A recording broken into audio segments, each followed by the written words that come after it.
تو یہ کچلے جائیں گے، مارے جائیں گے، کتنی دیر تک یہ فساد برپا کیے رکھ سکتے ہیں یہ دیکھنے کی بات ہے، لیکن ظاہر ہے کہ ان کی طاقت دن بدن کم اور محدود ہوتی جا رہی ہے اور زیادہ عرصہ یہ نہیں چل سکیں گے، اور یہ ان کا انجام ہے۔ دوسری طرف پی ٹی آئی نے جو حماقتیں کی ہیں ان میں ایک تو خیر آپ نے اس کا اشتعال انگیز رویہ دیکھ ہی لیا سہیل آفریدی کا، کہ اس نے پہلے تو خود گالی دی آئی ایس پی آر کے ایم ڈی کو اور کہا کہ انہوں نے گھٹیا تقریر کی۔ یہ الزام تو لگا دیا لیکن ایک بھی فقرہ وہ نہیں بتا سکے کہ جسے گھٹیا زبان کہا جا سکتا ہو۔ جو بیان دیا تھا جنرل احمد شریف صاحب نے، پریس کانفرنس کی تھی پشاور میں، اس میں انہوں نے کہا تھا کہ ہم ایسی حکومت کو، ایسی قیادت کو قبول نہیں کر سکتے جو دہشت گردوں کا ساتھ دیتی ہو۔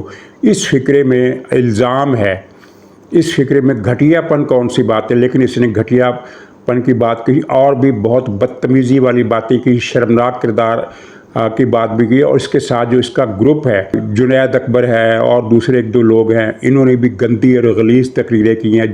ان لوگوں نے تقریریں کرتے ہوئے یہ تک کہا کہ ہم اسلام آباد بار بار آئیں گے اور آپ کے گھروں میں گھس جائیں گے۔ آپ کے گھروں میں گھس جائیں گے کا مطلب کیا ہے؟ یہ ایک ایسی شرمناک اخلاقی پستی کی آئینہ دار ہے یہ بات کہ اس کو وضاحت کرنے کی ضرورت نہیں۔ اور پھر ان کا ایک اور شفیع جان ایم پی ہے، اس نے کل پختونخوا اسمبلی میں گندی تقریر کی اور کہا کہ ان لوگوں نے یہ پتہ نہیں 1980 سے ظلم کر رہے ہیں، اور اس بات کی اس نے مذمت کی کہ ٹی ٹی پی کو خارج کیوں کہا جا رہا ہے۔ خیر خارج کہنے کا تو میں بھی مخالف ہوں، اسی لیے کہ یہ خارج نہیں ہے، خارج تو پھر بھی انسان ہوتے ہیں، یہ تو شیطان ہے۔ تو خیر اس کی مذمت کرنے کی وجہ اور تھی، اس نے کہا کہ ان کو، یہ تو اپنے لوگ ہیں، ان کو خارج کیوں کہا جا رہا ہے۔ تو اس وقت یہ جو سہیل آفریدی جس کو عمران خان کی مدد حاصل ہے، یہ دو لائنوں پر کام کر رہا ہے۔ ایک تو فوج کے خلاف نفر پیدا کرنا اور تقریریں کرنا، اور دوسرا مخالفت میں ایک رائے عامہ ہموار کرنا کہ فوجی آپریشن نہیں ہونے دی جائیں گے۔ لیکن کیا وہ اس مقصد میں کامیاب رہا ہے؟ ظاہر ہے کہ بالکل نہیں۔ اس نے کرک میں جلسہ کیا، اس سے پہلے 4 سدہ میں جلسہ کیا۔ اب یہ خود ہی بتا دے کہ ان دونوں جلسوں میں کتنے لوگ تھے۔ دونوں ہی جلسے ناکام ہوئے۔ خود پی ٹی آئی والے کہہ رہے ہیں کہ جلسے ناکام ہوئے، لوگ نہیں آ سکے جتنی تعداد میں آنا چاہیے تھا۔ تو سہیل آفریدی کا یہ بیان کہ عوام میرے ساتھ ہیں اور اس پالیسی کے حق میں ہیں کہ دہشت گردوں کے خلاف آپریشن نہیں ہونا چاہیے، یہ دعویٰ تو باطل ہو گیا۔ تیسرا جلسہ نہیں تھا، اسے پی ٹی آئی والوں نے خام خواہ جلسہ بنانے کی کوشش کی۔ وہ خیبر ایجنسی کے قبائلی لوگوں کا جرگہ تھا، اور جرگے میں ویسے ہی لوگوں کی محدود تعداد آتی ہے، اور اس جلسے میں سہیل آفریدی کو وہ مدد نہیں، حمایت نہیں مل سکی جو وہ چاہتا تھا، کیونکہ جرگے والوں نے کہا کہ ہم کولیٹرل ڈیمیج کے خلاف ہے، یعنی جب پاکستانی فوج کارروائی کرتی ہے تو بے احتیاطی سے کرتی ہے، ان کا خیال ہے۔ اور ویسے اس میں کچھ جو حالیہ واقعات ہوئے ہیں اس کی بنیاد پر اگر یہ وہ بات کہتے ہیں تو اس میں کوئی یعنی بہت زیادہ مبالغہ نہیں ہے، تو لوگ دوسرے بے گناہ لوگ مر جاتے ہیں۔ تو ہم کولیٹرل ڈیمیج کے خلاف ہیں، ٹی ٹی پی کے حامی ہم نہیں ہیں، ہم ان لوگوں کے خلاف خود آپریشن کریں گے۔ جبکہ یہ تو ٹی ٹی پی کا حامی بن کر گیا تھا، تو وہاں ناکام ہوا، کرک کا جلسہ بھی ناکام ہوا، 4 سدے کا جلسہ بھی ناکام ہوا۔ اب ان کا ٹاسک یہ ہے کہ جو عمران خان چاہتا ہے کہ یہ نومبر میں جلوس لے کر اسلام آباد آئیں اور اس مرتبہ ہتھیار لائیں، جس طرح مرید کی میں یہ لبیک والے لے کر گئے تھے، اور اس کا ذکر آگے آئے گا ڈان کی رپورٹ کے حوالے سے۔ تو اور ایک کوئی بڑا دنگا فساد فتنہ پیدا کریں، یہ عمران خان کی خواہش بھی ہے اور حکم بھی۔ لیکن کے پی کی جو قیادت ہے وہ اسلام آباد جانے سے متعمل ہے، انہیں فیصلوں کی اطلاعات مل گئی ہیں، اور فیصلوں کی اطلاعات ہمیں بھی مل گئی ہیں۔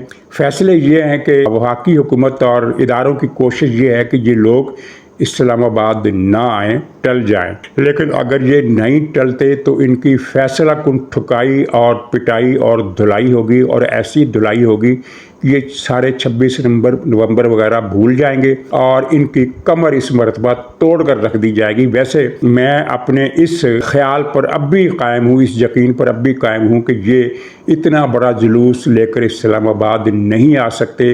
گنڈا پور اور بشرا بی بی جتنے لوگ لے کر آئے تھے، یہ ان سے بھی کم لوگ لائیں گے، اور کرک اور 4 سدہ کے جلسے اس بات کا ثبوت ہے کہ KPK کے عوام جو ہیں وہ دہشت گردی کے خلاف ہیں، وہ دہشت گردوں کے حق میں نہیں ہیں، جبکہ سہیل افریدی اور ان کا پورا ٹولہ دہشت گردوں کے حق میں بیانات دے رہا ہے۔ اور آپ پھر ایک بات اور بھی نوٹ کریں، انہوں نے کہا تھا کہ ہم آپریشن نہیں ہونے دیں گے، اس کے بعد سے اب تک 10 آپریشن ہو چکے ہیں۔ جس روز اس نے کرک میں کہا کہ ہم فوجی آپریشن نہیں ہونے دیں گے، 2 فوجی آپریشن اس روز بھی ہوئے، جن میں 25 دہشت گرد TTP کے مارے گئے۔ تو کیا اس نے وہ آپریشن رکوا لیے؟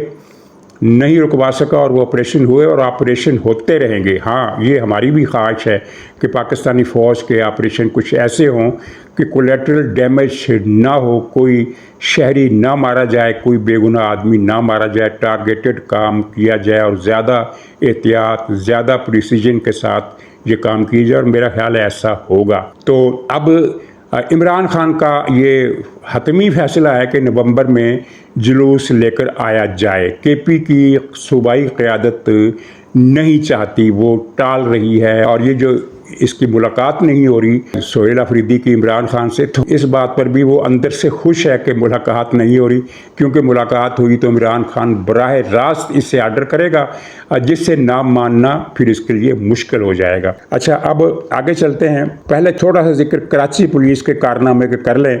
کراچی پولیس کا جو SI یونٹ ہے CIA کا، اس کے لوگوں نے ایک بچے کو گرفتار کیا، اس کے 3 دوستوں کے ساتھ۔ 14 سال کا عرفان، یہ جنوبی پنجاب سے کراچی گیا تھا، اور یہ پھر چاروں دوست صبح کے بعد دوپہر سے پہلے کسی سستے سے ہوٹل پر ناشتہ کرنے گئے۔ وہاں پولیس نے ان کو پکڑ لیا اور کہا کہ تم حساس مقامات کی تصویریں بنا رہے ہو۔ اس ہوٹل کے ارد گرد کوئی حساس مقام تھا ہی نہیں، اور اگر یہ بات درست ہوتی تو ان کے موبائل فونز پولیس کے قبضے میں تھے، یہ وہ فوٹیج یا تصویریں دکھا سکتے تھے کہ یہ ان لوگوں نے تصویریں کھینچی ہیں حساس مقامات کی۔ اس کے بعد ان کو مارا، اور خاص طور پر 14 سال کے عرفان کو اتنا مارا کہ وہ مر گیا۔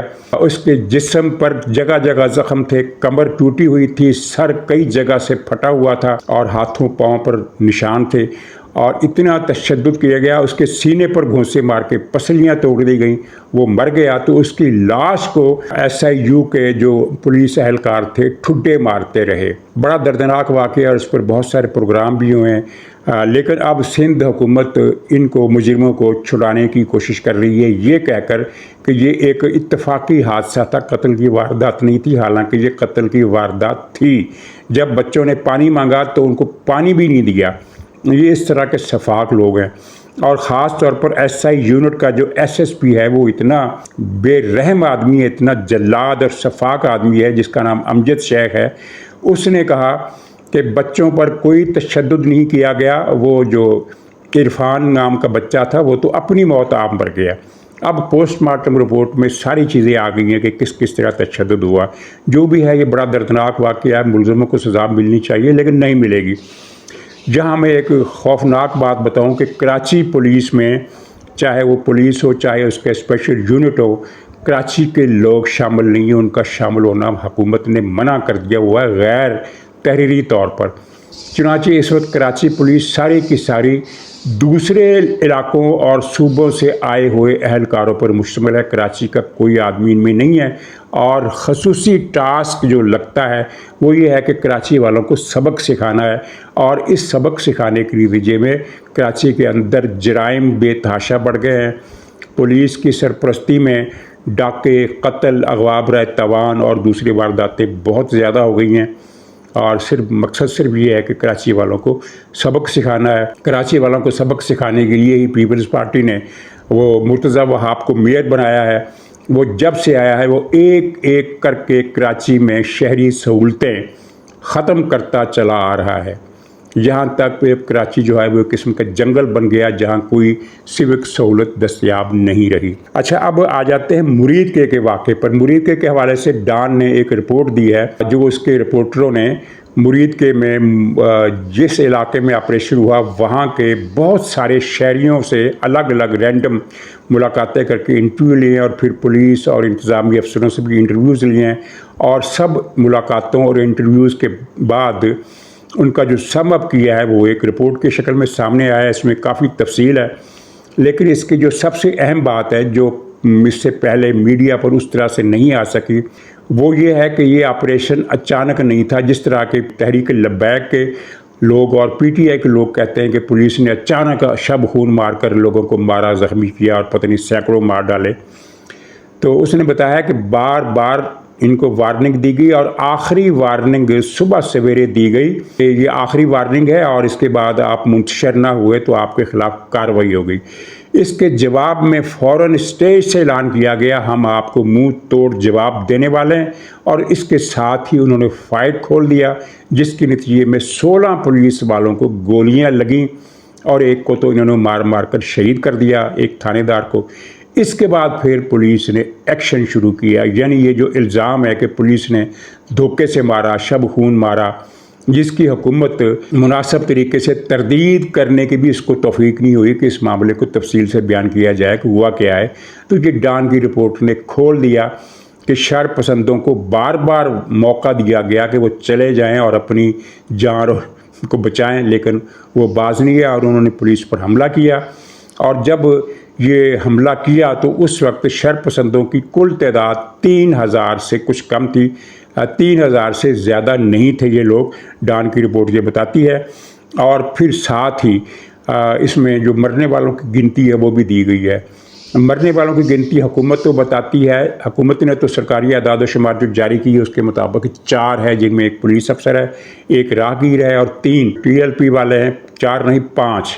اور اگر وزیروں سے بات کی جائے تو وہ کہتے ہیں کہ یہ 6 یا 7 آدمی مارے گئے، لیکن ڈان کی رپورٹ کہتی ہے کہ مرید کے میں پولیس افسر سمیت 9 افراد مارے گئے۔ اس کی پھر تقسیم اس نے نہیں کی، لیکن ظاہر ہے کہ ایک تو ان میں پولیس افسر تھا اور ایک یا 2 راہگیر تھے، تو باقی جو 6 بچتے ہیں وہ تحریک لبیک کے کارکن تھے جو اس آپریشن میں مارے گئے۔ کیا یہ 9 کی تعداد درست ہے؟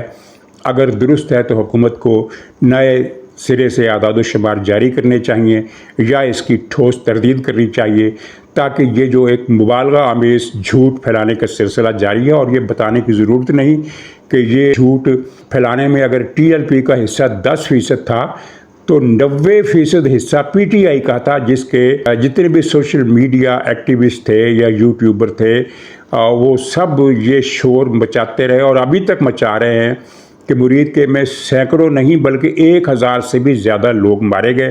یہ کتنا بڑا جھوٹ ہے بتانے کی ضرورت نہیں، لیکن حکومت کو چاہیے کہ یہ 9 کی گنتی کے بھی کل افراد وہاں 9 مارے گئے، کیا یہ تعداد درست ہے یا وہ 6 والی تعداد درست ہے؟ اچھا، اب آخر میں تھوڑا سا دلچسپ معاملہ عوریہ مقبول جان کا۔ آپ کو پتہ ہے کہ عوریہ مقبول جان تاریخ اسلام کا وہ واحد بدقسمت مسلمان ہے جس نے براہ راست حضور صلی اللہ علیہ وسلم پر یہ بہتان لگایا کہ جنرل باجوی کی تقرری نعوذ باللہ انہوں نے کی، اور اس کے بعد اپنی اس جھوٹ پر ڈٹ گیا، کہا کہ خواب آیا تھا، اسے کوئی خواب نہیں آیا تھا، اس نے پیسے لے کر یہ جھوٹ اور بہتان گڑھا تھا اور تب سے یہ ذلیل ہو رہا ہے۔ لیکن خیر اس بات کو چھوڑیے، 3 سال سے یہ شخص پروگرام کر رہا ہے کہ اگلے مہینے پاکستان ختم ہو جائے گا، عرش پر لکھا ہوا دیکھ کر آیا ہوں، مجھے فرشتوں نے بتایا۔ فرشتوں کا یہ الفاظ اس نے نہیں کہے مجھے فرشتوں نے بچایا، لیکن جب یہ کہتا ہے کہ آسمانوں پر فیصلہ ہو چکا ہے کہ اب پاکستان نہیں بچے گا، اب انڈیا حملہ کر کے اسے ختم کر دے گا، اب یہاں قحط پڑے گا، اب یہاں زلزلہ آئے گا، اب یہاں سیلاب آئے گا، اب یہاں گندم کی آدھی فصل کٹے گی اور باقی آدھی کٹنے والی ہوگی کہ بس پاکستان کا خاتمہ ہو جائے گا۔ تو یہ ساری باتیں آسمان پر لکھی ہوئی ہیں۔ تو آسمان پر لکھی ہوئی باتیں کون بتاتا ہے؟ ظاہر فرشتے بتاتے ہیں۔ تو فرشتوں نے اب اسے بشارتیں دینا بند کر دی ہیں، اور اس کی وجہ کیسے پتہ چلا؟ ایک بڑا علم نجوم کے نام پر ایک بڑا بدنام قسم کا ٹھگ ہے عمر فاروق، بہت ہی قذاب قسم کا ٹھگ ہے، اور وہ بھی 3 سال سے ایک ہی پروگرام کر رہا ہے کہ سیاروں کا ذائچہ بدل گیا، سیاروں کی نیت خراب ہو گئی، بس اب عمران خان رہا ہونے والا ہے، 10 دن میں عمران خان رہا ہو جائے گا، یہ حکومت ختم ہو جائے گی، ذائچہ تبدیل ہو گیا ہے، مریخ کی جو بری نظر ہے وہ شہباز شریف پر پڑ رہی ہے، اور عدلیہ چینج ہونے والی ہے۔ یہ 3 سال سے لگا ہوا ہے، سب جھوٹی، سب ایک، یعنی اس نے آج تک، یہ اس عمر فاروق نامی شیطان نے آج تک ایک بھی سچ نہیں بولا۔ پی ٹی آئی کے سیل کا یہ بندہ ہے، اور جھوٹ بولنا ظاہر ان کا مذہب ہے۔ تو خیر میں یہ کہہ رہا تھا کہ یہ اوریا مقبول جان پر فرشتوں کا نزول بند ہو گیا، اب اس پر وہی آنا بھی بند ہو گئی، عرشوں پر جا کر کیا لکھا ہے دیکھنا وہ بھی بند ہو گیا۔ تو مایوس ہو کر کل یہ عمر فاروق کے پاس جا پہنچا کہ اب تم بتاؤ پاکستان کب ختم ہوگا، عمران خان کب رہا ہوگا؟ تو اس نے بہرحال گول مول قسم کے جواب دیے، وہی کہ مریخ کی نظر بدل گئی ہے، زحل کا پتہ نہیں کران شروع ہو گیا ہے نیپچون کے ساتھ، اور چاند جو ہے اس کا اتحاد سورج سے ہو گیا ہے، اور اب پتہ نہیں مشکل حالات ہونے والے ہیں، اگلے 10 دن میں کوئی نہ کوئی انقلاب آ سکتا ہے۔ تو مقصد یہ ہے کہ اس ٹھگ نجومی کے پاس ایشورنس کے لیے جانا اس بات کی دلیل ہے کہ وہی کا جو سلسلہ اس پر نازل ہوتا تھا وہ ختم ہو گیا ہے، اور ناظرین یہ وہ عبرتناک انجام ہے جو اس بدترین گستاخ رسول اور رسول کی دشمن، اچھا یہ وہی آدمی ہے جو یہ کہتا تھا کہ غزوہ ہند ہوگا اور یہ غزوہ طالبان کریں گے، عمران خان کی قیادت میں کریں گے۔ کون سے طالبان؟ جو اب نریندر مودی کے درگاہ پر جھکے ہوئے ہیں کہ ہم نے پاکستان کے خلاف غزوہ ہند کرنا ہے تو ہماری مدد کریں۔ ناظرین یہ عبرت کی جگہ ہے، جو بھی حضور صلی اللہ علیہ وسلم پر کیچڑ اچھالے گا اس کا انجام اوریا مقبول جان جیسے بدبخت انسان کی طرح ہی ہوگا، اور ابھی اس کا انجام شروع ہوا ہے، اس کے ساتھ آگے آگے کاتب تقدیر بہت کچھ لکھ چکا ہے۔ ناظرین اجازت دیجیے، انشاءاللہ اگلے ولاگ میں پھر ملاقات ہوگی، تب تک کے لیے خدا حافظ۔